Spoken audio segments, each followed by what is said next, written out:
In a major development, Ukraine's allies UK and France, they've signed a draft declaration on security guarantees for Ukraine. It's been signed in Paris. And this comes as the coalition of the willing representatives from 35 countries committed to a post-ceasefire US-led monitoring mission and a multinational European force.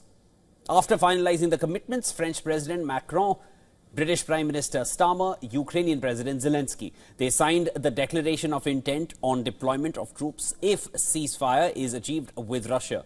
President Macron confirmed that France is ready to send thousands of troops and soldiers as a force of reassurance, while the UK and France plan to build military hubs across Ukraine.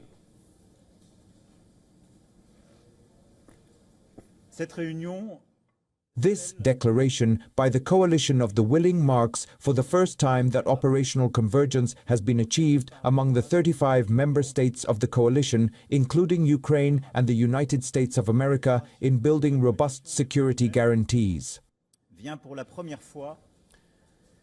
Confirming the Trump administration's backing of the security framework for Ukraine, U.S. Envoy Steve Witkoff said that President was committed to Ukraine achieving peace, and security protocols agreed that they were meant to deter any further attacks on Ukraine. Those security protocols are meant to, A, deter any attacks, any further attacks in Ukraine, and B, if there are any attacks, they're meant to defend, and they will do both. They are as strong as anyone has ever seen. The President does not back down from his commitments. He is strong for the country of Ukraine and for a peace deal, and we will be there for the Ukrainians in helping them to get to that final peace, and we're confident we will get there. After the meeting, German Chancellor Friedrich Merz suggested German forces could participate by monitoring the truce from neighboring NATO territory.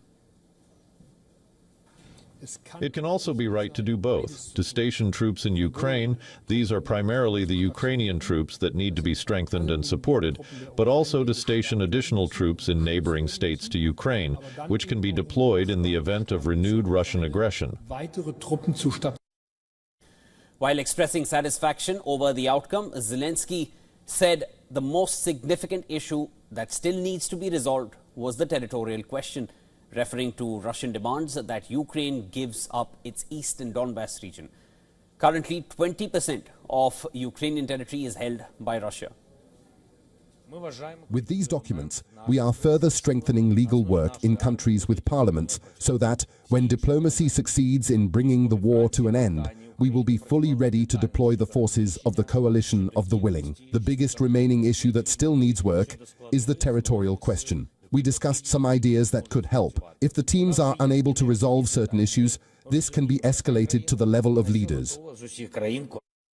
As Russia's war in Ukraine nears its 5th year now, the beginning of the 5th year, residents of the small city of Tver describe a society weighed down by tension, while some say there's a lot of pressure all around them. Others claim the main inconvenience is the recurring internet outages and disruptions caused by jamming operations against increasingly frequent Ukrainian drone attacks.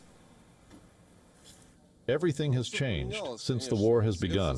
Communication devices, yes, they jam signals. They jam the internet and communication signals. It's not just in Tver, it's all over Russia, wherever military units and divisions are based. And there are conscripts and contract soldiers in those divisions and so on. It's all for our safety, what can I say?